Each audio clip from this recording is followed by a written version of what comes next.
ఈరోజు మనం తెలుసుకోబోయే అంశం ఏంటంటే క్రీస్తు బోధలో క్రీస్తునే మాయం చేసిన మహనీయులు పార్ట్ 3. మీరు గుర్తుపెట్టుకోండి, క్రైస్తవులకందరికీ క్రీస్తు బోధే ప్రామాణికం. యావత్ భూమి మీద ఉన్న క్రైస్తవులకందరికీ కూడా క్రీస్తు బోధే ప్రామాణికం. మనుషులు ఎంత పేరుగాంచినా, ఎంత గొప్పవారైనా, పేరు ప్రఖ్యాతలు గాంచిన వారైనా, వారు మాయం చేస్తే మాయమైపోవడానికి క్రీస్తు ఒక కల్పితం కాదు. ఈ జగతిలో యుగ యుగాలలో సజీవమయ్యున్న సత్యం ఎవరు? క్రీస్తు. సజీవమయ్యున్న సత్యాన్ని ఎవరు సమాధి చెయ్యలేరు, ఎవరు దాన్ని దాచి మరుగు చెయ్యలేరు. యోహాను సువార్త 18వ అధ్యాయం 37-38 వచనాలు. అందుకు పిలాతు, నీవు రాజువా అని ఆయనను అడగగా, యేసు, నీవన్నట్టు నేను రాజునే, సత్యమును గూర్చి సాక్ష్యమిచ్చుటకు నేను పుట్టి తిని, ఇందు నిమిత్తమే ఈ లోకమునకు వచ్చి తిని, సత్య సంబంధి అయిన ప్రతి వాడును నా మాట వినుననెను.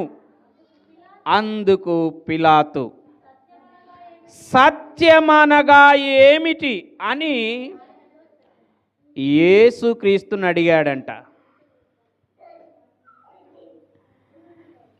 ఎవరు మాట్లాడుతున్న మాట ఇది? యేసుక్రీస్తు ప్రభువారు మాట్లాడుతున్నటువంటి మాట. యేసుక్రీస్తు ప్రభువారు చెప్తున్నాడు. ఏమని? పిలాతు అడిగాడంట. ఏమని అడిగాడు పిలాతు? ఏమని అడిగాడమ్మా? నీవు రాజువా? యేసు ప్రభువారు ఏమన్నారు? నీవు అన్నట్టు నేను రాజునే, సత్యమును గూర్చి సాక్ష్యమిచ్చుటకు నేను పుట్టి తిని, ఇందు నిమిత్తమే ఈ లోకమునకు. ఏంటండి ఈ మాట యొక్క అర్థం? ఈ మాట యొక్క అర్థం ఏంటి? సత్యమును గూర్చి సాక్ష్యమిచ్చుటకు నేను పుట్టి తిని. పిలాతుతో అంటున్నాడు. ఏమంటున్నాడు? సత్యమును గూర్చి సాక్ష్యమిచ్చుటకు పుట్టి తిని, ఇందు నిమిత్తమే ఈ లోకమునకు.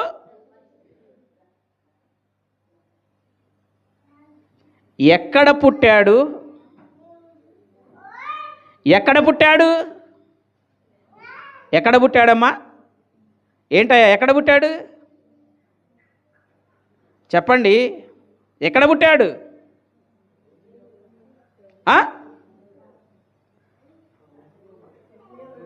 బెత్లెహేములో పుట్టిండా? సరే, సత్యమును గూర్చి సాక్ష్యమిచ్చుటకు బెత్లెహేములో పుట్టి తిని, ఇందు నిమిత్తమే ఈ లోకమునకు. బెత్లెహేము ఏ లోకంలో ఉంది? సత్యమును గూర్చి సాక్ష్యమిచ్చుటకు బెత్లెహేములో పుట్టి తిని ఈ లోకమునకు. మరి బెత్లెహేములో పుట్టి మరలా ఈ లోకానికి వచ్చినని చెప్పడం ఏంటి? సత్యమును గూర్చి సాక్ష్యమిచ్చుటకు పుట్టి తిని. కంటిన్యూషన్ ఉంది. ఇందు నిమిత్తమే ఇందు నిమిత్తమే ఇందు నిమిత్తమే ఎందు నిమిత్తము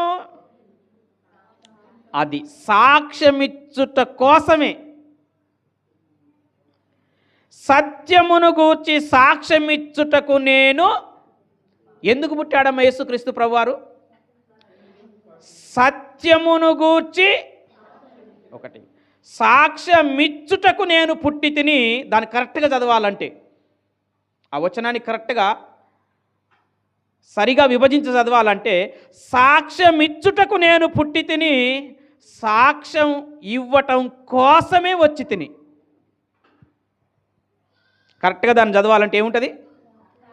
సాక్ష్యం ఇచ్చుటకు నేను పుట్టి తిని, సాక్ష్యం ఇచ్చుట కోసమే వచ్చి తిని. పుట్టి తిని వచ్చి తిని, పుట్టి తిని వచ్చి తిని. ఎందుకు పుట్టాడంట? సాక్ష్యం ఇవ్వటం కోసం. ఎందుకు పుట్టాడమ్మా? సాక్ష్యం ఇవ్వటం కోసమే పుట్టాడా యేసు ప్రభువారు అంటే? అవును, యేసు ప్రభువే చెప్తున్నాడు, సాక్ష్యం ఇవ్వటం కోసమే. యేసు ప్రభు ఇచ్చిన సాక్ష్యం ఏంటి? సరే, సాక్ష్యం ఇవ్వటం కోసమే కదా పుట్టింది. యేసు ప్రభు ఇచ్చిన సాక్ష్యం ఏంటి? యేసు క్రీస్తు ప్రభువారు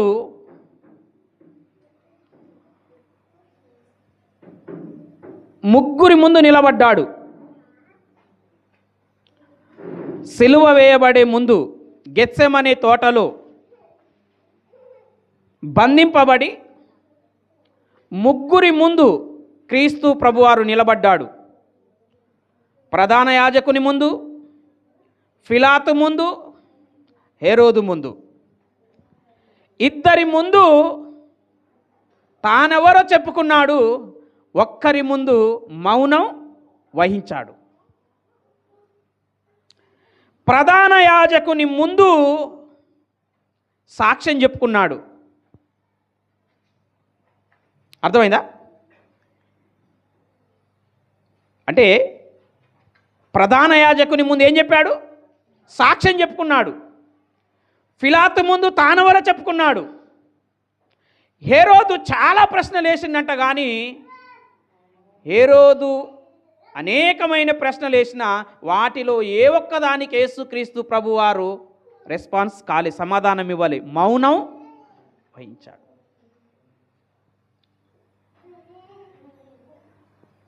సాక్ష్యం ఇవ్వటం, సత్యాన్ని గురించి సాక్ష్యం ఇవ్వటం కోసం పుట్టాడంట యేసు ప్రభువారు. ఎవరి గురించి అమ్మా? దేని గురించి సాక్ష్యం? సత్యాన్ని గురించి సాక్ష్యం. సత్యం అంటే ఏంటి? పిలాతు కూడా డౌట్ వచ్చింది. నేను సత్యమును గూర్చి సాక్ష్యం ఇవ్వటం కోసం పుట్టాననే వారికి అసలు సత్యం అంటే ఏంటో ఆయనకు డౌట్ వచ్చేసింది. సత్యం అంటే ఏంటి? యోహాను సువార్త 17వ అధ్యాయం 17వ వచనం మనందరికీ తెలుసు.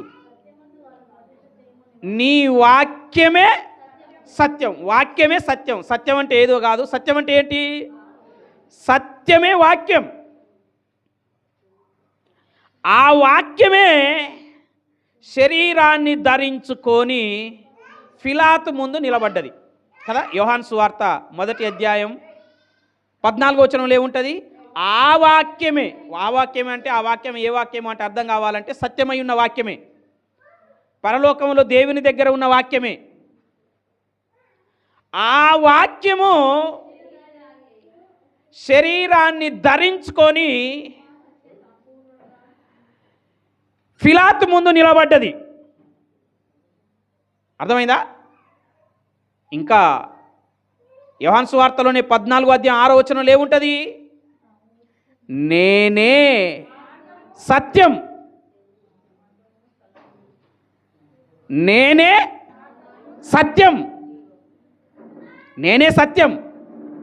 ఎందుకంటే వాక్యమే శరీరాన్ని ధరించుకొని వచ్చింది. ఆయన అంటున్నాడు యేసుక్రీస్తు ప్రభువారు, సత్యం అంటే ఏదో కాదు, నేనే సత్యం. ఇప్పుడు మీరు బాగా ఆలోచన చేయండి. యేసుక్రీస్తు ప్రభువారు పిలాతుతో ఏమంటున్నాడు? నేను సత్యమును గూర్చి సాక్ష్యమిచ్చుటకు పుట్టి తిని. సత్యం అంటే ఎవరు? క్రీస్తు. ఏమింటున్నారు మీరు? సత్యం అంటే ఎవరు? క్రీస్తు. యేసు క్రీస్తు ప్రభువారు దేని గురించి సాక్ష్యం చెప్పడానికి పుట్టాడంట? సత్యం గురించి సాక్ష్యం చెప్పడానికి పుట్టాడంట. సత్యం అంటే ఎవరు? క్రీస్తే, మళ్ళీ ఎవరో కాదు. సత్యం అంటే ఏదో నీ ముక్కాడ ఉందంటే ఏదో ఉంటుందిగా లోకంలో డైలాగ్, ఇక్కడ ఇట్లా చుట్టూ తిప్పి చూపించినట్టు. సత్యం అంటే ఎవరో కాదు, సత్యాన్ని గురించి సాక్ష్యం ఇవ్వడానికి నేను పుట్టానని ఫిలాతు అనేవారికి. ఫిలాతు కంగు తిన్నాడు, షాక్ అయిపోయాడు. అసలు సత్యం అంటే ఏంటి? సత్యం అంటే అసలు ఈయనే ఇండైరెక్ట్గా మాట్లాడుతున్నాడు. సత్యం అంటే ఎవరు? నేనే సత్యం అనడా లేదా? అంటే దాన్ని మీకు అర్థమయ్యేటట్టు మీనింగ్ కరెక్ట్గా సెట్ చేస్తున్నా చూడండి. సత్యమును గూర్చి సాక్ష్యం ఇచ్చుటకు నేను పుట్టి తిని. సత్యం అంటే ఎవరు? క్రీస్తే కదా. ఒకసారి క్రీస్తుని పెట్టి చదువుకుందాం. ఆడ క్రీస్తు అను నేను నా గురించి నేను సాక్ష్యం ఇచ్చుటకు పుట్టి తిని. కరెక్ట్గా అర్థం కాలే? సత్యమును గూర్చి సాక్ష్యం ఇచ్చుటకు పుట్టి తిని అంటే మళ్ళీ సత్యం అనే వారికి మళ్ళీ ఎక్కడికో పోతుంది ఆలోచన. సత్యం అంటే ఎవరో కాదు, యేసుక్రీస్తే.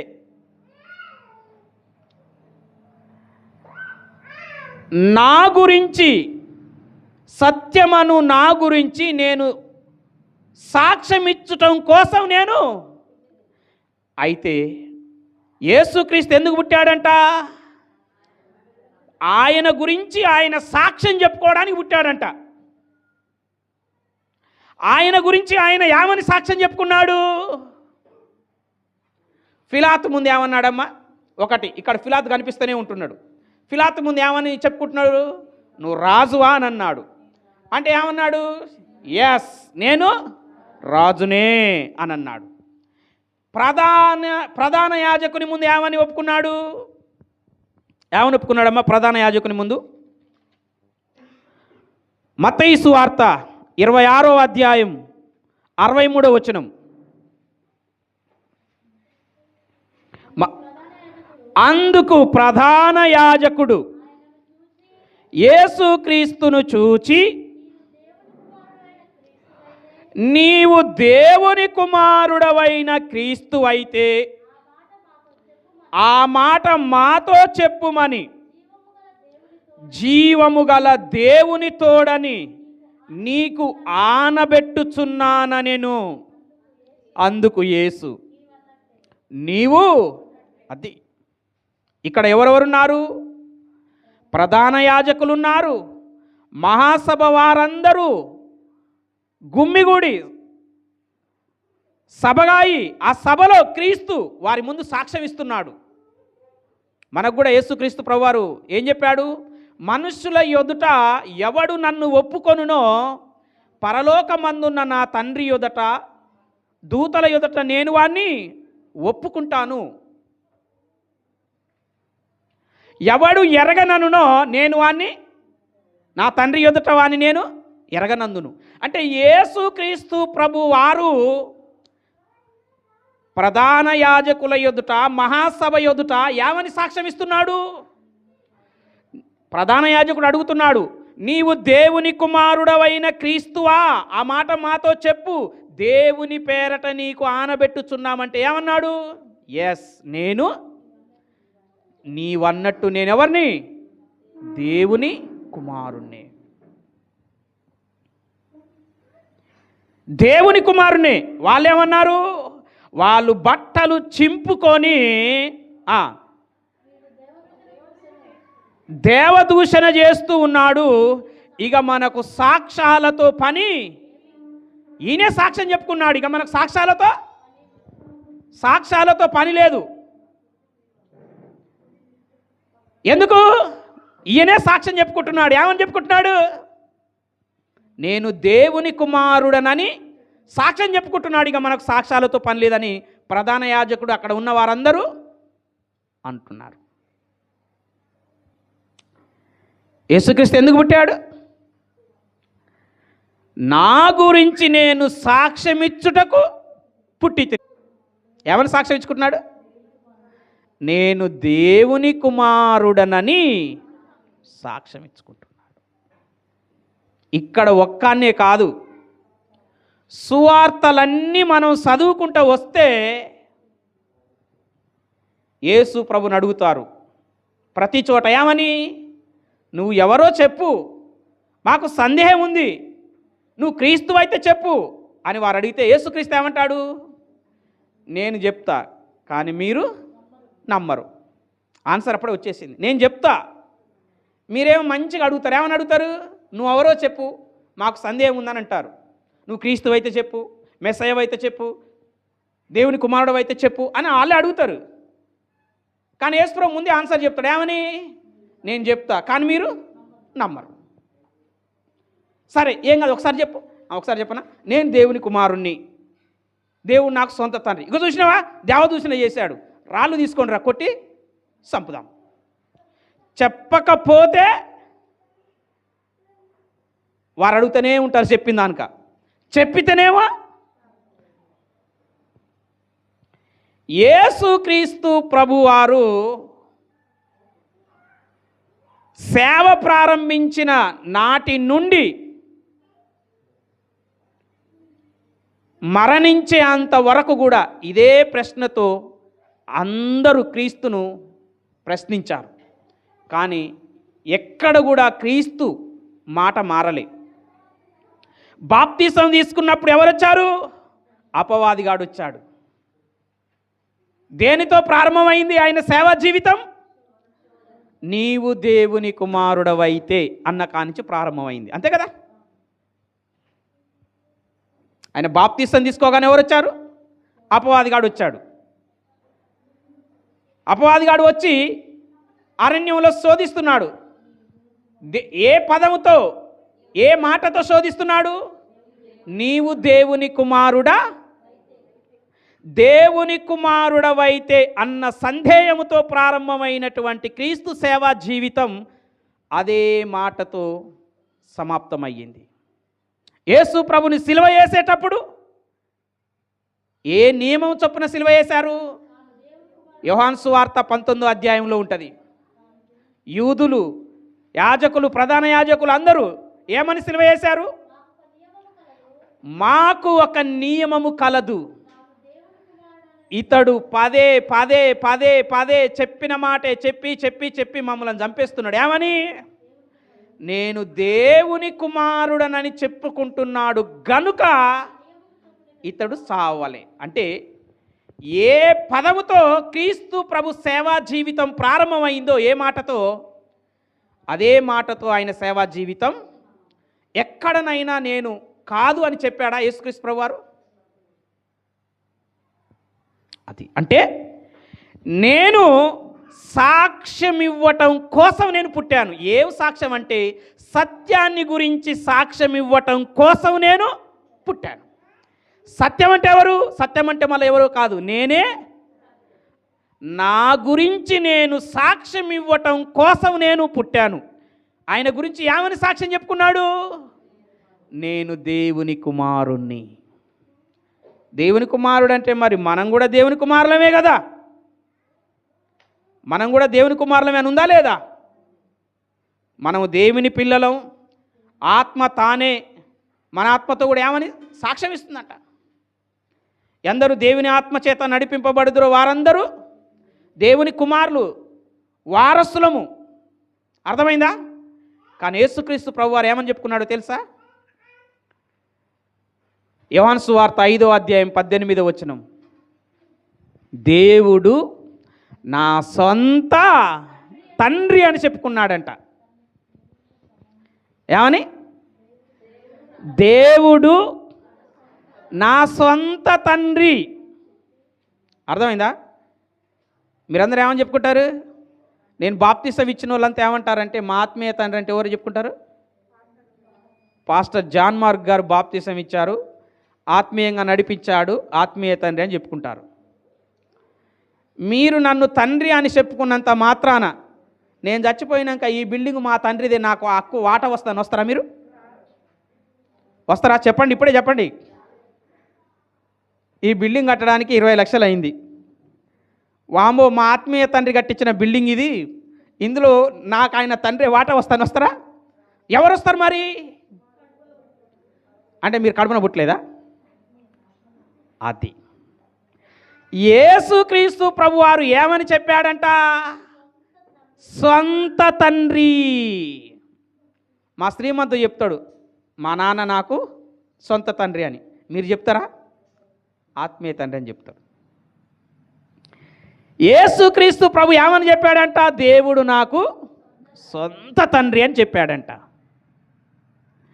ఇదంతా నేను ఎందుకు చెప్తున్నానంటే,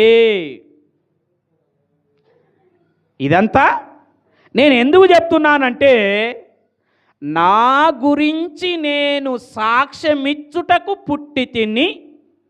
అర్థమైందా? నా గురించి నేను సత్యమును గూర్చి సాక్ష్యమిచ్చుటకు పుట్టి తిని. నా గురించి నేను సాక్ష్యమిచ్చుటకు పుట్టి తిని ఈ లోకమునకు. మరి ఎక్కడ సాక్ష్యం ఇవ్వాలి? అదే కదా, పరలోకంలో పుట్టాడు. మరి సాక్ష్యం ఎక్కడ ఇవ్వాలి? సాక్ష్యం ఇవ్వడానికి వచ్చిండు ఇక్కడికి ఎందుకు వచ్చిండంటే సాక్ష్యం ఇవ్వడానికి వచ్చిండు. అర్థమైందా? మరలా మనం ఆ మాటను ఆలోచన చేస్తే యోహాను సువార్త 18వ అధ్యాయం 37, 38 వచనాలను మనం ఆలోచన చేస్తే, అందుకు పిలాతు, నీవు రాజువా అని యేసు ప్రభును అడగగా, యేసు ప్రభు అంటున్నాడు, నేను రాజునే. సత్యమనే నేను, సత్యమనే నా గురించి, క్రీస్తును నా గురించి, వాక్యమను నా గురించి, వాక్యమే సత్యం, వాక్యమే నేను, నా గురించి నేను సాక్ష్యం ఇచ్చుటకు పుట్టాను. సాక్ష్యం ఇవ్వడానికి, ఇందు నిమిత్తమే, సాక్ష్యం ఇవ్వటం నిమిత్తమే ఇక్కడికి. ఎవరికి ఎలా సాక్ష్యం? ఇక్కడ భూమి మీద ఇన్ని 33.5 సంవత్సరాలు ఇచ్చాడు, తానెవరో చెప్పుకున్నాడు. అర్థమైందా? అయితే కొందరు ఏమంటారు అంటే, ఇది శరీరమైన పుట్టుక గురించి చెప్పబడిన మాట. నేను పుట్టాను అని అంటున్నాడు కదా, ఏమంటున్నాడు? నేను పుట్టాను అని అంటున్నాడు కదా, నేను పుట్టాను అని అంటున్నాడు. ఇది శరీరపరమైనటువంటి పుట్టుక గురించి మాట్లాడుతున్న మాట అని కొంతమంది అభిప్రాయం.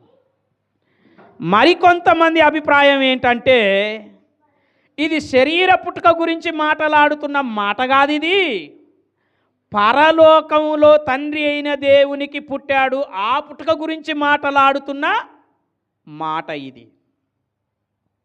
అర్థమైందా?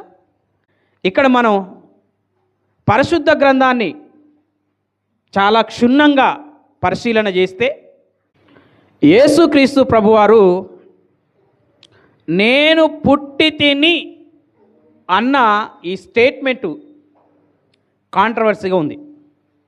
కొంతమంది ఏమో భౌతికమైనటువంటి పుట్టుక గురించి మాట్లాడుతున్నాడు అని కొంతమంది అంటారు. కొంతమంది ఏమో పరలోకంలో దేవునికి పుట్టాడు అన్నది కొంతమంది మాట్లాడుతున్నటువంటి మాట. ఒకసారి మనం బైబిల్ని పరిశీలన చేస్తే, పరిశుద్ధ గ్రంథమును పరిశీలన చేస్తే, మనదేంటిది? ఇది పరిశుద్ధ గ్రంథము పరిశీలన సదస్సు పాఠం. ఇది పరిశుద్ధ గ్రంథమును మనము పరిశీలన చేస్తే, మత్తయి సువార్త 13వ అధ్యాయము 55, 56 వచనాలను మనం ఆలోచన చేస్తే, అక్కడ ఉన్నటువంటి వారు, అక్కడ ఉన్నటువంటి ప్రజలు మాట్లాడుతున్న మాట ఏంటి? ఇతడు వడ్లవాని కుమారుడు కాడా? ఇతని తల్లి పేరు మరియ కాదా? యాకోబు, యోసేపు, సీమోను, యూదా అనువారు ఇతని సోదరులు గారా? ఇతని సోదరి మనులందరూ మనతోనే ఉన్నారు కారా? అక్కడ ఉన్నవారు ఏమంటున్నారు? యేసుక్రీస్తు ప్రభువు మరియమ్మకు యేసు ప్రభు వారు, మరియమ్మకు యేసు ప్రభు పుట్టిన తర్వాతకి సహోదరులు పుట్టారు, సోదరీలు పుట్టారు. అర్థమైందా? ఎవరాళ్ళు? యోసేపు, సీమోను, యూదా, యాకోబు. యేసు ప్రభు పుట్టినాక మరియమ్మకు పుట్టిన వాళ్ళు వీళ్ళు. అలాగే ఇంకా ఎవరు పుట్టారు? సోదరిమణులు కూడా పుట్టారు. వీరు ఎవరి తోడబుట్టిన వారు? యేసుక్రీస్తు తోడబుట్టిన వారే కదా ఆ ఊరు వారు అంటున్నటువంటి మాట ఇది. ఇదే మత్తయి సువార్త 14వ అధ్యాయం 46, 50 వచనాన్ని మనం ఆలోచన చేస్తే, మత్తయి సువార్త అది కాదు, మత్తయి సువార్త 12వ అధ్యాయం 46, 50 వచనం మనం ఆలోచన చేస్తే, యేసుక్రీస్తు ప్రభువారు జన సమూహముతో మాట్లాడుతూ ఉన్నాడు. అప్పుడు ఎవరొచ్చారు? యేసు ప్రభు తల్లి, యేసు ప్రభు సహోదరులు యేసు ప్రభుతో మాట్లాడడానికి వచ్చి ఆ ఇంటి బయట ఉన్నారంట. జన సమూహము చాలా గుంపు భారీ ఎత్తున ఉన్నది. అప్పుడు అందులో ఒకడు యేసు ప్రభు దగ్గరికి వచ్చి ఏమంటున్నాడో తెలుసా? నీతో మాట్లాడవలెనని నీ తల్లి, నీ సహోదరులు వెలపల నిలిచి ఉన్నారు అని ఒకడు వచ్చి యేసు ప్రభుకు చెప్పాడు. అప్పుడు యేసు ప్రభు వారు ఏమంటున్నారు? ఈ సంగతి చెప్పిన వానిని చూచి. ఏ సంగతి? ఇగో మెమ్మొచ్చింది, నీ తోడబుట్టిన వాళ్ళు వచ్చిర్రు, బయట ఉన్నారు, నేను రమ్మంటుర్రు అంటే ఏమంటున్నాడు? నా తల్లి ఎవరు, నా సహోదరులు ఎవరు? వాళ్ళు గారా? మరియమ్మ తల్లి కాదా? మరియమ్మ కడుపున పుట్టిన వాళ్ళు సహోదరులు గారా? వారు ఎవరు? వారా? వారు గారు. ఎవరంటే ఇగో చెప్తున్నా చూడు కింద. ఎవరట? పరలోకమందున్న నా తండ్రి చిత్తము చేయువాడే నా సహోదరుడు, నా సహోదరి, నా తల్లి. మరి వాళ్ళు గారా? నిన్ను గన్నామా మరియమ్మ తల్లి కాదా? మరియమ్మ నీ తోడబుట్టిన వారు సహోదరులు గారా? నీ తోడబుట్టిన వారు సోదరిమణులు కారా? వారు కారు. తన శిష్యుల వైపు చూపిస్తూ, వారి వైపు చూపియలే, శిష్యుల వైపు చూపిస్తూ అంటున్న మాట ఏమంటున్నాడు? ఇదిగో నా తల్లి, నా సోదరులు, నా సోదరిమణులు, నా తండ్రి ఎక్కడ? పరలోకమందు ఉన్నాడు, ఆయన చిత్తం చొప్పున చేయు వీరే నా సహోదరులు. అంటే యేసుక్రీస్తు ప్రభువారు వారిని సొంత వారిని శరీర సంబంధంగా రక్త సంబంధం కలిగిన బంధుత్వాన్ని తోడబుట్టిన వారిని సొంత వారిగా ట్రీట్ చేస్తున్నాడా? ట్రీట్ చేస్తలేడు. సొంత వారిగానే ట్రీట్ చేయనప్పుడు శరీరపరమైనటువంటి జన్మ గురించి గొప్పగా చెప్పుకుంటాడా? శరీరపరమైనటువంటి తల్లిదండ్రులను, శరీరపరమైన సోదరులను, శరీరపరమైన సోదరిమణులను, శరీరపరమైన తల్లిని వీళ్ళు నావారు కారు అని మాట్లాడుతున్నప్పుడు శరీరపరమైన జన్మ గురించి నేను పుట్టి తినని మాట్లాడుతున్నాడా? ఇంకా శరీరపరమైన లోకస్తులు తల్లిని గూర్చి, సోదరులను గూర్చి, సోదరిమణులను గూర్చి శరీర బంధము ఉందని లోకస్తులు అనుకుంటున్నారు. కానీ క్రీస్తు అంటున్నాడు వారి గురించి శరీర సంబంధమైన బంధం ఉందనుకుంటున్నాడా? ఇంకా మీకు యేసుక్రీస్తుకు ఒక మాట గురించి మనం ఆలోచన చేస్తే లూకా సువార్త చూడండి, 2వ అధ్యాయం 44వ వచనం నుంచి 49వ వచనం వరకు మనం ఆలోచన చేస్తే, ఎక్కడ? లూకా సువార్త 2వ అధ్యాయం 44వ వచనం నుంచి 49వ వచనం వరకు ఇక్కడ జరిగిన ఇన్సిడెంట్ ఏంటంటే, పస్కా పండుగ చేసుకోవడానికి యోసేపు, మరియమ్మ, యేసు ప్రభువారు యెరూషలేముకు వెళ్ళారు. అక్కడ పండుగ చేసుకొని తిరిగి వచ్చేశారు. ఆ పండుగలో ప్రజల సమూహం ఎక్కువగా ఉంది. ఆ తర్వాతకి ఆ జనసమూహం అంతా తిరిగి ఊర్లలోకి వెళ్ళిపోతుంటే యోసేపు మరియమ్మ కూడా వచ్చేసారు తమ స్వగ్రామమునకు. వారు ఏమనుకున్నారంటే యేసు ప్రభు కూడా తన బంధువులలో తన ఊరి ప్రజలలో ఎంట వస్తున్నాడేమో అనుకున్నారు. కానీ యేసు ప్రభు వారు పోలే. ఎక్కడ ఉన్నాడు? దేవాలయములోనే నిలిచిపోయాడు. ఈరు యోసేపు మరియమ్మ ఇంటికి పోయి చూసేవరకే యేసు ప్రభు ఇంటికాడ లేడు, రాలేదు. మరలా వీళ్ళు ఎత్తుక్కుంటూ వెళ్ళిపోయారు. బంధువులను అడుక్కుంటా, స్నేహితులను అడుక్కుంటా, నిలువైన వారిని అడుక్కుంటా తిరిగి వెతుకుతూ యెరూషలేము దేవాలయంలోనికి వెళ్ళిపోయారు. ఆ దేవాలయంలోనికి వెళ్ళిపోయేసరికి ఆ దేవాలయంలో ఉన్నాడంట యేసుక్రీస్తు ప్రభువారు. ఆ దేవాలయంలో ఉన్న యేసుక్రీస్తు ప్రభుని మరియమ్మ చూసి ఏమంటుందో తెలుసా? 48వ వచనం. ఆయన తల్లిదండ్రులు ఆయనను చూచి మిక్కిలి ఆశ్చర్యపడిరి. ఆయన తల్లి, కుమారుడా, మమ్మను ఎందుకు ఇలాగు చేసితివి? ఇదిగో నీ తండ్రియు నేనును దుఃఖపడుచు నిన్ను వెదుకుచుంటిమని ఆయనతో చెప్పగా. అప్పుడు యేసుప్రభువారు ఏమన్నారు? మరియమ్మ ఏమన్నది? కుమారుడా, ఎందుకు ఇలా చేసినావు? నీ తండ్రి నేను దుఃఖపడుచు నిన్ను వెతుకుతున్నావు, ఎందుకు ఇట్లా చేసావనంటే అప్పుడు యేసుప్రభువారు ఏమన్నారు? మీరేలా నన్ను వెతుకుచుంటిరి? నేను నా తండ్రి పనుల మీద ఉండవలెనని. ఏమంటున్నాడు? ఏడ ఉండాలంట? నా తండ్రి పనుల మీద ఉండాలని. నా తండ్రా? మరియమ్మ ఏమంటుంది? నేను నీ తండ్రి వెతుకుతున్నామంటే ఆయన ఏమంటున్నాడు? మరియమ్మ భర్త ఏం పని చేస్తాడమ్మా? వడ్రంగి పని చేస్తాడు. ఇప్పుడు నా తండ్రి పనుల మీద ఉండాలి అంటే ఏం చేయాలి? ఇప్పుడు ఈయన వడ్రంగి పనిలో ఉండాలి. మీకు తెలియదా?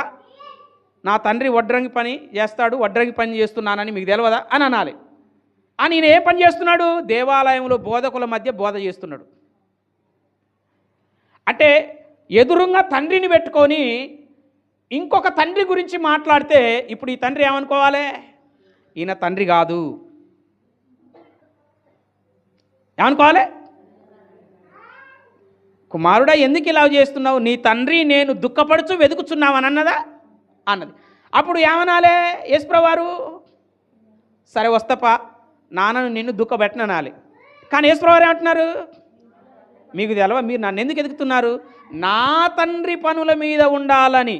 మరి యోసేపు ఎవరు? ఇంకొక తండ్రి గురించి మాట్లాడుతున్నాడు. నా తండ్రి గురించి అంటే నా తండ్రి పని. ఆ తండ్రి పని ఏంది? ఆ తండ్రి పని ఏంటంటే బోధ చేయటం. ఆ తండ్రి పని మీద ఉన్నాడు. మరి ఈ తండ్రి? ఈయన తండ్రి కాదు,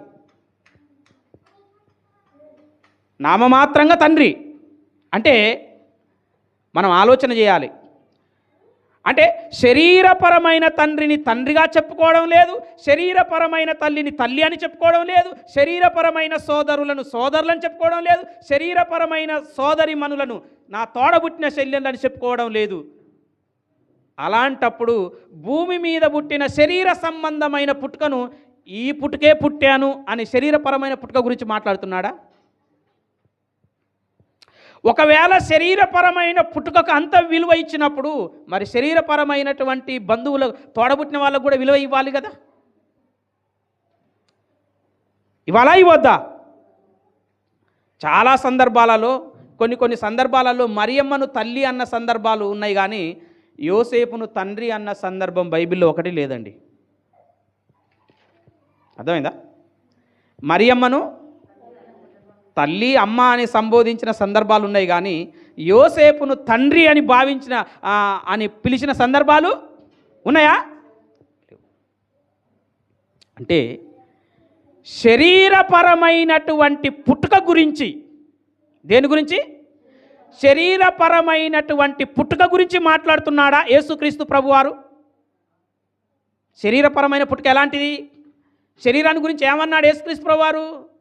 శరీరం నిష్ప్రయోజనమైనది, ఆత్మయే అంటే నిష్ప్రయోజనమైన శరీర పుట్టుక గురించి మాట్లాడుతున్నాడా? యూదులతో మాట్లాడేటప్పుడు, దేవాలయం గురించి మాట్లాడేటప్పుడు యూదులతో ఏమన్నాడు?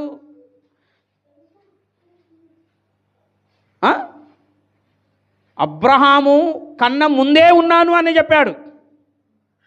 అన్నాడా? మీరు అబ్రాహం మా తండ్రి అని అబ్రాహం గురించి మీరు గొప్పగా చెప్పుకుంటున్నారు. మీ అబ్రాహం నా దినమును చూడాలని ఆశతో ఎదురు చూశాడు.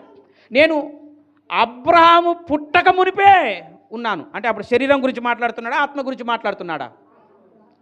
అబ్రాహం పుట్టక ముందు యేసుక్రీస్తుకు శరీరం ఉందా? దేని గురించి మాట్లాడుతున్నాడు? ఆత్మగా పరలోకమంలో తండ్రి దగ్గర ఉన్న స్థితిని గురించి మాట్లాడుతున్నాడు.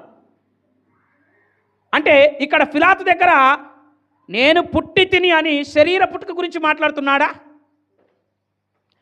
శరీర సంబంధమైన వాటికి ఎక్కడ ప్రస్తావన విలువనివ్వనటువంటి క్రీస్తు శరీర పుట్టుక గురించి విలువనిచ్చి మాట్లాడుతున్నాడు. అక్కడ యేసుక్రీస్తు ప్రభువారు ఈ లోకంలోనికి ప్రవేశించేటప్పుడు యేసుక్రీస్తు గురించి వ్రాయబడినటువంటి ఒక మాటను మనం ఆలోచన చేద్దాం. చూడండి, హెబ్రీయులకు రాసిన పత్రిక 10వ అధ్యాయం 5వ వచనం. హెబ్రీయులకు రాసిన పత్రిక 10వ అధ్యాయం 5వ వచనం. కాబట్టి ఎవరైనా యేసుక్రీస్తు, కాబట్టి యేసుక్రీస్తు ఈ లోకమందు ప్రవేశిస్తున్నాడు. ఈ లోకంలోనికి ప్రవేశించేటప్పుడు ఈలాగు చెప్పుచున్నాడు, బలియు అర్పణయు నీవు కోరలేదు గాని నాకు ఒక శరీరమును. ఎప్పుడు చెప్తున్న మాట ఇది? ఈ లోకంలోనికి ప్రవేశించేటప్పుడు ఏం కావాలి? యేసుక్రీస్తుకి శరీరం కావాలి. ఈ లోకంలోనికి ప్రవేశించేటప్పుడు యేసుక్రీస్తుకి ఏం కావాలి? శరీరం కావాలి. ఆ శరీరాన్ని అమర్చింది ఎవరు? ఆత్మగా ఉన్న క్రీస్తుకు శరీరాన్ని అమర్చింది ఎవరు? తండ్రి అయిన దేవుడు. అర్థమైందా? నేను ఈ లోకమందు ప్రవేశించేటప్పుడు నాకు ఒక శరీరమును అమర్చితివి. అమర్చడం అంటే తెలుసు కదా, అమర్చితివి. యేసుక్రీస్తు ఆత్మగా తండ్రి అయిన దేవుని దగ్గర ఉన్నాడు. ఈ లోకంలోనికి వచ్చేటప్పుడు శరీరాన్ని ధరించుకొని రావాలి. ఆ శరీరాన్ని ఆత్మగా ఉన్న క్రీస్తుకు శరీరాన్ని అమర్చింది ఎవరు? తండ్రి అయిన దేవుడు. ఈ లోకమందు ప్రవేశించేటప్పుడు నాకు ఒక శరీరమును అమర్చితివి. మరియమ్మ గర్భంలో, కన్యమరియ గర్భంలో పూర్ణ హోమములు, పాప పరిహారార్థ బలులు నీకు ఇష్టమైనవి కావు. అప్పుడు నేను అంటే ఎవరు? యేసుక్రీస్తు గ్రంథపు చుట్టలో నన్ను గూర్చి వ్రాయబడిన ప్రకారం దేవా, తండ్రిని అంటున్నాడు, దేవా నీ చిత్తము నెరవేర్చుటకు నేను పుట్టి ఉన్నాను అనేను. అంతేనా? ఏమన్నాడు? పుట్టి ఉన్నానన్నాడా? వచ్చి ఉన్నానన్నాడా? ఎక్కడికి వచ్చాడు? అది పరలోకంలో నుండి భూలోకంలోనికి ప్రవేశించేటప్పుడు తండ్రినైన దేవుణ్ణి అడిగాడు, నాకు ఒక శరీరం కావాలి, ఎందుకంటే శరీరుల మధ్య నివసించడానికి పోతున్నా, నాకు ఒక శరీరం కావాలంటే తండ్రి అయిన దేవుడు ఏం చేశాడు? శరీరాన్ని అమర్చాడు. ఆ శరీరాన్ని ధరించుకొని ఈ లోకానికి వచ్చాడు. వచ్చినాక ఏమంటున్నాడు? ఇదిగో దేవా నీ చిత్తాన్ని నెరవేర్చుటకు నేను వచ్చి ఉన్నానన్నాడా? పుట్టి ఉన్నానన్నాడా? అర్థమైందా? ఏమంటున్నాడు? వచ్చి ఉన్నాను అంటే ప్రవేశించినప్పుడు అంటున్న మాట, ప్రవేశించిన తర్వాతికి అంటున్న మాట. వేరియేషన్ గుర్తుపెట్టుకోండి. ఇంకా సువార్తలలో క్రీస్తు ఈ లోకానికి వచ్చినటువంటి దాన్ని ఎలా మాట్లాడుతున్నాడో మీరు ఒకసారి ఆలోచన చేద్దాం. నేను చాలా వచనాలు ఉన్నవి, మీకు ఆ అధ్యాయము వచనము చెబుతూ అందులో ఉన్న మాటను మాత్రమే నేను చదువుకుంటూ పోతాను, మీరు వినండి. అంటే యేసుక్రీస్తు ఈ లోకంలోనికి ప్రవేశించినటువంటి దాన్ని, వచ్చినటువంటి దాన్ని పుట్టిన అని చెప్తున్నాడా, లేకపోతే వచ్చాను అని చెప్తున్నాడా? యోహాను సువార్త 5వ అధ్యాయము 38వ వచనంలో మనం చదివితే ఏమిటో తెలుసా? నన్ను పంపిన వాని చిత్తము నెరవేర్చుటకే దిగి వచ్చి తిని. ఎక్కడి నుంచి దిగొచ్చాడు? పరలోకంలో నుండి భూమి మీదకి దిగొచ్చాడు. 5వ అధ్యాయం 42వ వచనం, యోహాను సువార్తలోనే చెప్తున్నా ఇవన్నీ. 5వ అధ్యాయం 42వ వచనం, నేను పరలోకము నుండి దిగివచ్చి ఉన్నాను. 6వ అధ్యాయం 33వ వచనం, పరలోకము నుండి దిగివచ్చి తిని. 6వ అధ్యాయం 38వ వచనం, పరలోకము నుండి దిగివచ్చి తిని. 6వ అధ్యాయం 42వ వచనం, పరలోకము నుండి దిగివచ్చి ఉన్నాను. 6వ అధ్యాయం 50వ వచనం, పరలోకము నుండి దిగివచ్చిన. 6వ అధ్యాయం 51వ వచనం, పరలోకము నుండి దిగివచ్చిన. 6వ అధ్యాయం 58వ వచనం, పరలోకము నుండి దిగివచ్చిన ఆహారమును నేనే అంటున్నాడు అక్కడ. 7వ అధ్యాయం 28వ వచనం, నా అంతటా నేనే రాలేదు. 7వ అధ్యాయం 29వ వచనం, నేను తండ్రి యొద్ద నుండి వచ్చి తిని, తండ్రి నన్ను పంపెను అంటున్నాడు. 8వ అధ్యాయం 42వ వచనం, నా అంతటా నేనే వచ్చి ఉండలేదు. 9వ అధ్యాయం 39వ వచనం, నేను ఈ లోకమునకు వచ్చి తిని. 12వ అధ్యాయం 47వ వచనం, ఈ లోకమును రక్షించుటకే వచ్చి తిని. 15వ అధ్యాయం 22వ వచనం, నేను వచ్చి వారికి బోధించకుండిన ఎడల. నేను వచ్చి ఎక్కడి నుంచి వచ్చాడు? 16వ అధ్యాయం 27వ వచనం, దేవుని యొద్ద నుండి బయలుదేరి వచ్చి తిని. ఎక్కడి నుండి వచ్చాడు? 17వ అధ్యాయం 7వ వచనం, నేను నీ యొద్ద నుండి బయలుదేరి వచ్చి తిని. యోహాను సువార్తలోనే 4వ అధ్యాయం 34వ వచనం. ఇక్కడ ఇవన్నీ ఇప్పుడు నేను చదివిన వచనాలన్నీ ఏమున్నాయో తెలుసా? పరలోకములో నుండి భూమి మీదికి వచ్చి తిని, దిగి వచ్చి తిని. ఇంకా చాలా ఉన్నాయి. పంపబడి తిని అన్న వచనాలు. యోహాను సువార్త 4:34, నన్ను పంపిన వాని చిత్తం. ఎక్కడి నుంచి పంపించాడు? పరలోకంలో నుండి భూమి మీదకి పంపబడ్డాడు. 5వ అధ్యాయం 24వ వచనం, నన్ను పంపిన వాని యందు. 5వ అధ్యాయం 36వ వచనం, తండ్రి నన్ను పంపి ఉన్నాడు. 5:39, నన్ను పంపిన వాని చిత్తం. 7:16, నేను చేయు బోధ నాది కాదు, నన్ను పంపిన వానిదే. 8:18, నన్ను పంపిన వాని నన్ను పంపిన తండ్రి నా గురించి సాక్ష్యం ఇస్తున్నాడు. 8:29, నన్ను పంపినవాడు. ఏం చెప్తున్నాడు యేసుక్రీస్తు ప్రభువారు?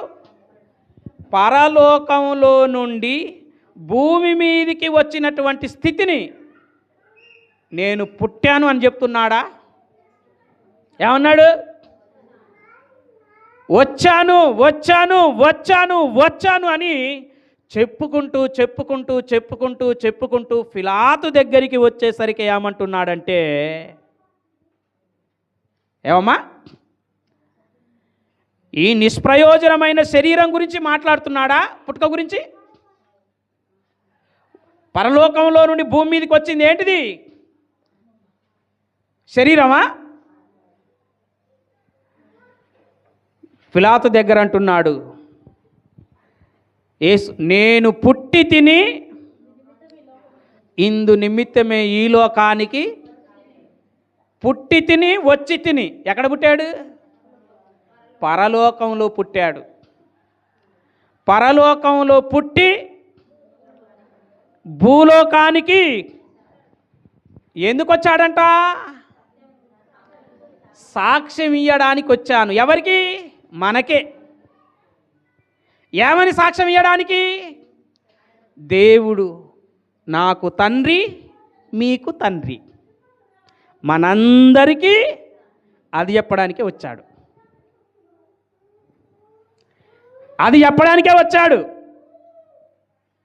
మనందరికీ తండ్రి.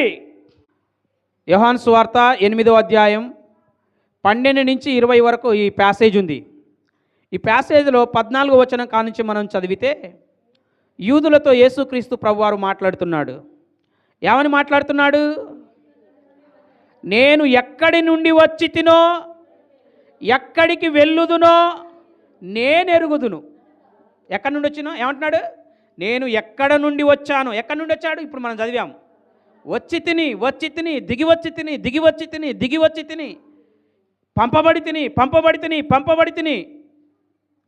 అర్థమైందా? ఏంటట? నేను ఎక్కడ నుండి వచ్చి తినో, ఎక్కడికి వెళ్ళుదునో నేను ఎరుగుదును. నన్ను గూర్చి నేను సాక్ష్యము చెప్పుకొనినను. యేసుక్రీస్తు ప్రభువారు ఎందుకు వచ్చాడమ్మా? పిలాతుతో ఏమంటున్నాడు? సత్యమును గూర్చి సాక్ష్యం ఇచ్చుటకు వచ్చి తిని. మరి ఏమని సాక్ష్యం చెప్పుకుంటున్నాడు? సాక్ష్యం ఇవ్వడానికి వచ్చాను, నా సాక్ష్యం సత్యమే. అర్థమైందా? ఇంకొక కాడు అంటాడు నా సాక్ష్యం సత్యం. అక్కడ ఒక్క వ్యక్తిగా మాట్లాడితే సత్యం కాదు.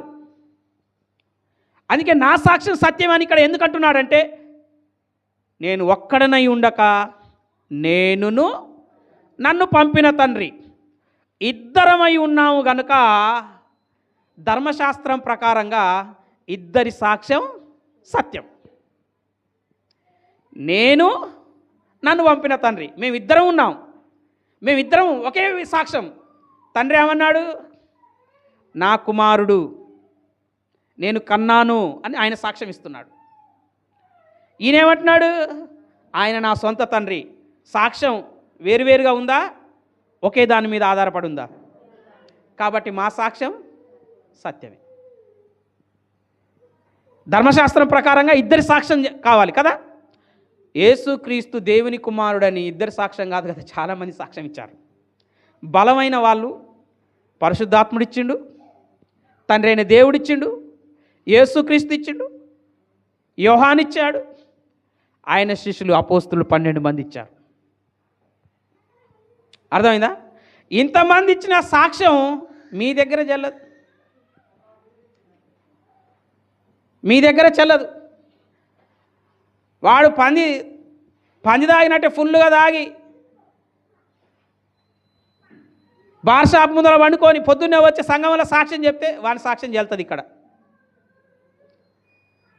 వీళ్ళు చెప్పిన సాక్ష్యాలన్నీ తుంగలో దొక్కేస్తారు. మన సంఘం వల్ల ఎంతమంది సాక్ష్యాలు చెప్పి ఇప్పుడు మళ్ళా బొట్లు పెట్టుకొని బోనాలు ఎత్తుకొని తిరుగుతున్నారు. ఏమైనా వాళ్ళ సాక్ష్యాలు? ఆ సాక్ష్యాలు నమ్ముతారు. వాళ్ళు సాక్ష్యాలు చెప్పినప్పుడు సప్పట్లు కొట్టిన వాళ్ళు లేరా మీ దాంట్లో? అలాంటి సాక్ష్యాలు మీకు చెల్తాయి. యేసుప్రభు ఇచ్చిన సాక్ష్యం, పరలోకపు తండ్రి చెప్పిన సాక్ష్యం, పరిశుద్ధాత్ముడు చెప్పిన సాక్ష్యం, ఈ సాక్ష్యాలు మీ దగ్గర చెల్లవు. నాకు వచ్చింది సావు. అర్థమైందా? అర్థమైందా? అంటే నేను ఎందుకు చెప్తున్నానంటే, సాక్ష్యం ఇచ్చుట కోసం నేను, నా గురించి నేను సాక్ష్యం ఇచ్చుట కోసము నేను పుట్టి తిని.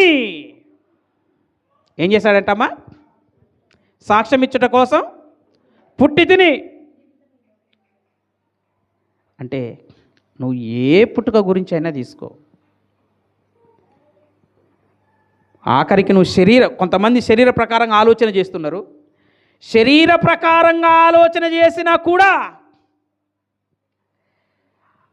పరలోకంలో ఆలోచన చేసినా కూడా, యేసుక్రీస్తు ప్రభువారు కేవలం శరీరాన్ని ఆధారం చేసుకొని శరీర పుట్టుక గురించే పుట్టిన అంటున్నాడా? శరీరం నిష్ప్రయోజనమైనది అని చెప్పింది యేసు ప్రభువే. నిష్ప్రయోజనమైన శరీర పుట్టుక గురించి మా సాక్ష్యం ఇవ్వడానికి పుట్టాడా? నిష్ప్రయోజనమైన శరీరం గురించి సాక్ష్యం ఇవ్వడానికి వచ్చాడా? ఇంకా మనం ఆలోచన చేస్తే ఒక మాట చూడండి. యోహాను సువార్త 1వ అధ్యాయం 14వ వచనం. ఏ వాక్యం? క్రీస్తు అనే వాక్యం, పైన చెప్పబడిన వాక్యం. ఆ వాక్యము శరీరాన్ని ధరించుకొని కృపాసత్య సంపూర్ణుడుగా మన మధ్య నివసించెను. తండ్రి వలన కలిగిన అద్వితీయ కుమారుని మహిమ వలె మనము ఆయన మహిమను కనుగొంటిమి. ఏందంట? తండ్రి వలన కలిగిన అద్వితీయ కుమారుని మహిమ వలె. అద్వితీయ కుమారుని అన్న కాడ ఏముంది? ఫుట్ నోట్ ఉంది, 1 అన్న ఫుట్ నోటు. జనితైక కుమారుని అని ఉన్నది. అలాగే 18వ వచనంలో ఎవ్వడు ఎప్పుడు దేవుణ్ణి చూడలేదు, తండ్రి రొమ్మున ఉన్న అద్వితీయ కుమారుడే తండ్రిని బయలుపరచెను. అద్వితీయ కుమారుడే అన్న కాడ ఫుట్ నోట్ ఎంత ఉంది? 2 ఉంది. ఏమనిచ్చారు ఇక్కడ? జనితైక కుమారుడే అని ఉన్నది. ఏమనుంది ఇక్కడ? జనితైక కుమారుడే అని ఉంది ఇక్కడ. అనేక ప్రాచీన ప్రతులలో అద్వితీయ దేవుడే అని పాఠాంతరం అని మళ్ళీ పక్కన ఇంకొకటి ఇచ్చాడు. దాని గురించి ఇంకొక దాంట్లో మనం ఆలోచన చేద్దాం. యోహాను సువార్త 3వ అధ్యాయం 16వ వచనం. దేవుడు లోకమును ఎంతో ప్రేమించెను కాగా అద్వితీయ కుమారునిగా పుట్టినవాని యందు విశ్వాసముంచు ప్రతివాడు నశింపక నిత్య జీవము పొందునట్లు ఆయనను అనుగ్రహించెను. అద్వితీయ కుమారునిగా అన్న కాడేముంది? జనితైక కుమారుడిగా. 18వ వచనంలో కూడా అద్వితీయ కుమారుడు అనుంది. ఇప్పుడు మనం ఏం ఆలోచన చేయాలి? మీరు బాగా ఆలోచన చేయండి. అద్వితీయ కుమారుడు అని ఎందుకు వాడబడాలి? దేవుని కుమారుడు అని వాడబడితే సరిపోతుంది కదా. ఏమమ్మా? అద్వితీయ కుమారుడు అని ఎందుకు వాడబడాలి? దేవుని కుమారుడు అని వాడబడితే సరిపోతుంది కదా. అట్లా అనుకుంటే మనం అందరం కూడా దేవుని కుమారులమే. మనము దేవుని కుమారులమే. యేసుక్రీస్తు దేవుని కుమారుడు అంటే మరి మనకు యేసుక్రీస్తుకు తేడా ఏముంది?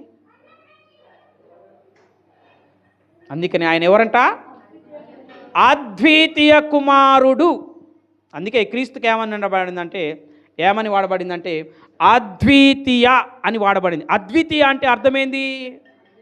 అద్వితీయ బైబిల్ అంతట్లో మనం ఇప్పుడు చూసాం. 4-5 వచనాల్లో చూస్తే అద్వితీయ కుమారుడు అన్న కాడ దానికి అర్థం ఇచ్చారు. జనితైక కుమారుడు అని వాడబడింది. అద్వితీయ కుమారుడు అన్నదానికి మనం అర్థం చూద్దాం. అద్వితీయ అంటే అర్థం ఏంటంటే మార్కు సువార్త 12:32 చూడండి.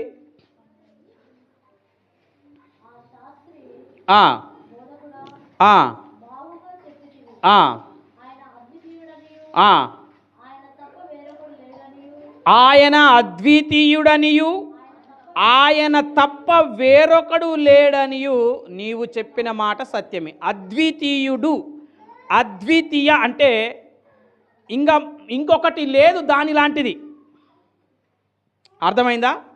అద్వితీయ దేవుడు అంటే ఇంకొక దేవుడు ద్వితీయమైన వాడు లేడు అని అర్థం. రెండవ వాడు వేరొకడు లేడు అని అర్థం.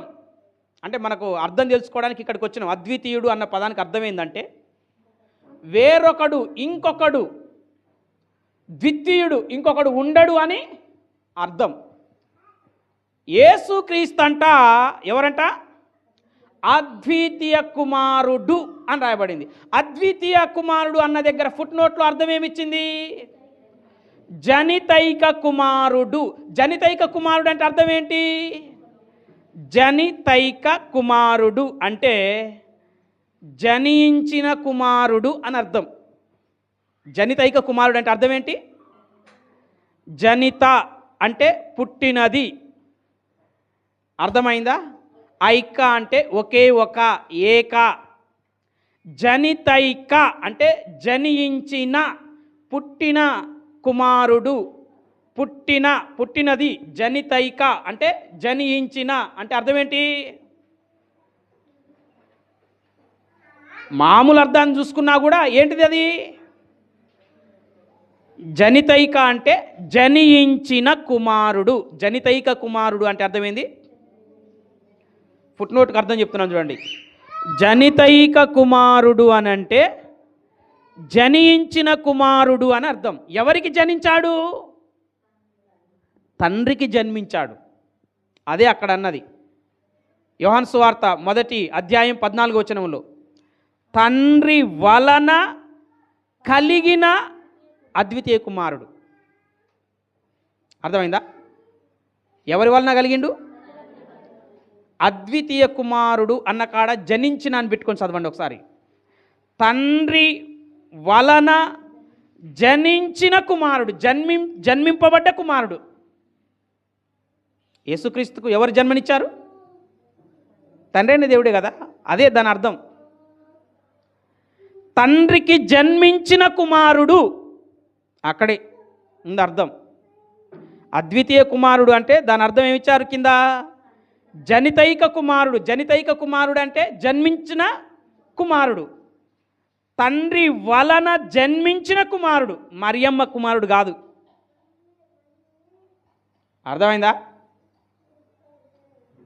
తండ్రి వలన జన్మించిన కుమారుడు.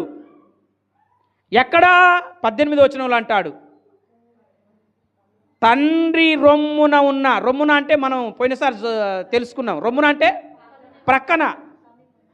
తండ్రి ప్రక్కన సమీపమున ఉన్న జనించిన కుమారుడే తండ్రిని బయలుపరిచాడు. అర్థమైందా? అద్వితీయ కుమారుడు అంటే జనించిన కుమారుడు. ఎవరికి జనించాడు అంటే తండ్రి అయిన దేవునికి అద్వితీయుడుగా, ఏకైక కుమారుడుగా ఏం చేయబడ్డాడు? జన్మించబడ్డాడు, జనించాడు. ఎక్కడా? పరలోకంలో. దాన్నే కీర్తనకారుడు 2వ కీర్తన 7వ అంటాడు. ఏమంటాడు? దావీదు గారు రాస్తున్నాడు, యెహోవా నాకిలాగు సెలవిచ్చెను, నీవు నా కుమారుడవు, నేడు నేను నిన్ను. దేని గురించి చెప్పబడుతున్న మాట? యేసుక్రీస్తును తండ్రి అయిన దేవుడు కన్నాడు. దాన్నే హెబ్రీ గ్రంథకర్త రాస్తున్నాడు. ఏమని?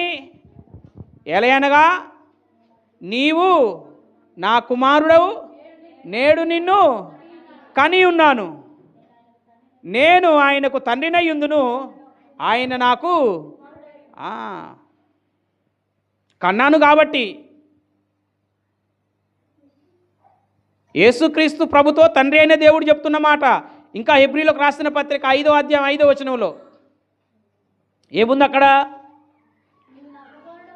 నీవు నా కుమారుడవు, నేను నేడు నిన్ను కనియున్నాను అని క్రీస్తుతో చెప్పిన వాడే క్రీస్తును మహిమపరిచెను. క్రీస్తుతో చెప్పిన వాడే ఏమని చెప్పాడంట?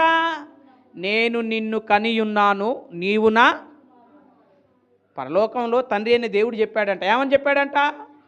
నేను నిన్ను కన్నాను అని తండ్రి అయిన దేవుడు క్రీస్తుతో చెప్పాడంట. క్రీస్తుతో చెప్పిన ఆ తండ్రే క్రీస్తును మహిమపరిచాడంట. అర్థమైందా? ఎక్కడ కన్నాడు? అక్కడ. అందుకని యోహాను సువార్త 18:37-38 పిలాతుతో యేసు ప్రభువారు మాట్లాడుతున్న మాట. ఏమని మాట్లాడుతున్నాడు? సత్యమును గూర్చి నా గురించి నేను సాక్ష్యం ఇచ్చుటకు పుట్టి తిని. సత్యమును గూర్చి సాక్ష్యం ఇచ్చుటకు పుట్టి తిని, సాక్ష్యం ఇవ్వటం కోసమే ఈ లోకమునకు. నేను తండ్రి అయిన దేవునికి పుట్టాను, ఆయన కుమారుడను అని చెప్పడానికే ఈ లోకానికి వచ్చా. కానీ అర్థమైందా? అంటే గుర్తుపెట్టుకోండి, యేసుక్రీస్తు ప్రభువారు తండ్రి అయిన దేవునికి పుట్టినవాడు. అది పరలోకంలో తన గురించి తాను సాక్ష్యం చెప్పుకోవడానికి ఈ లోకానికి వచ్చాడు. అద్వితీయుడు అంటే వేరొకడు ద్వితీయమైన వాడు లేడు. మరి యేసుక్రీస్తు పుట్టుక అద్వితీయమైనది.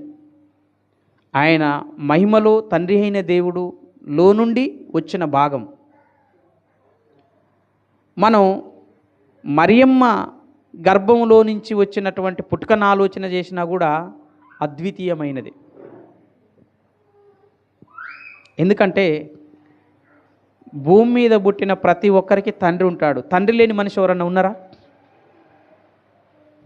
మరి యేసుప్రభు ఉన్నాడు. యేసుప్రభుకు తండ్రి లేకుండా పుట్టాడు. తండ్రి లేకుండా భూమి మీద ఎవరైనా పుడతారా? పుట్టరు. మరి ఆయన పుట్టుక అద్వితీయమైనదా కాదా? అద్వితీయమైనదే. పుట్టుకలో అద్వితీయుడు. అది ఆత్మీయంగా తీసుకున్నా, శరీరకంగా తీసుకున్నా అద్వితీయమైనది. అద్వితీయమైనది అంటే ఇంకొకటి మరొకటి తనలాంటిది లేనిది. అద్వితీయ కుమారునిగా పుట్టిన వాని యందు, అర్థమైందా? ఆయన పుట్టుక అద్వితీయమైనది. అంటే ఆయనలాగా ఇంకొకరు పుట్టలేదు. అది పరలోకంలో తండ్రి అయిన దేవునికి పుట్టిన విధానం తీసుకున్నా, కన్యమరియకు పుట్టిన విధానం తీసుకున్నా, యేసుక్రీస్తులాగా ఇంకొకరు పుట్టలేదు. అందుకే ఆయన అద్వితీయుడు. కాబట్టి క్రీస్తు బోధలో క్రీస్తునే మాయం చేసిన మహానీయులు పార్ట్ 3. ఏం మాయం చేశారయ్యా ఇక్కడ అంటే, యేసుక్రీస్తు సాక్ష్యాన్ని మాయం చేశారు. ఆయన ఏమన్నాడు అంటే, నేను పుట్టినవాణ్ణి, తండ్రి అయిన దేవునిలో నుండి వచ్చినవాణ్ణి అని చెప్పుకున్నాడు. కానీ ఇప్పుడు ఏం మాయం చేశారంటే, యేసుక్రీస్తు తండ్రి అయిన దేవునికి పుట్టినవాడు కాదు అని అంటారు. దీన్ని మాయం చేశారు. మరి ఎవరికి పుట్టాడు? అక్కడ మనం ఆలోచన చేస్తే మరియమ్మకు పుట్టాడు అని అంటారు. మరి మరియమ్మకు పుడితే మనం అక్కడ ఆ వచనాన్ని పెట్టి చదువుకుందాం. ఒకసారి మరియమ్మకు పుట్టినట్టు మనం చదివి ఆలోచన చేద్దాం. చూడండి ఆ వచనాన్ని. యోహాను సువార్త తీయండి. యోహాను సువార్త 18వ అధ్యాయం 37-38. అందుకు పిలాతు, నువ్వు రాజువా అని ఆయనను యేసుప్రభుని అడగగా, యేసు, నీవన్నట్టు నేను రాజుని.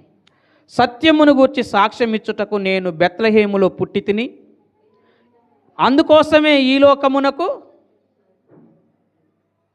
సెట్ అయింది. అది సత్యమును గూర్చి సాక్ష్యం ఇచ్చుటకు నేను పరలోకములో పుట్టి తిని, అందు నిమిత్తమే ఈ లోకమునకు. కరెక్ట్ సెట్ కాలే, ఆడ మీనింగ్ సెట్ కావాలి కదా కదా. సత్యమును గూర్చి సాక్ష్యం ఇచ్చుటకు నేను బెత్లెహేములో పుట్టి తిని, ఇందుకోసమే ఈ లోకమునకు. దాని అర్థం ఏంటంటే బెత్లెహేం ఈ లోకంలో లేదని అర్థం. అవునా కదా? కాబట్టి తండ్రి అయిన దేవునికి పుట్టాడు, భూమి మీదికి వచ్చాడు. ఇంతవరకు మీరు శ్రద్ధగా విన్నారు. మీ అందరికీ నా హృదయపూర్వకమైన వందనాలు. ప్రార్థన చేసుకుందాం.